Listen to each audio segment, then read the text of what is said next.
அன்றன்றை காண என் தேவைகள் யாவையும் உம் கரம் நல்கியதே.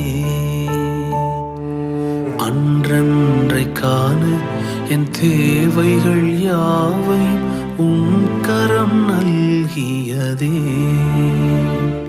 நீர் நடத்திடும் விதங்களை சொல்ல பூரண வார்த்தையே இல்லை. நீர் நடத்திடும் விதங்களை சொல்ல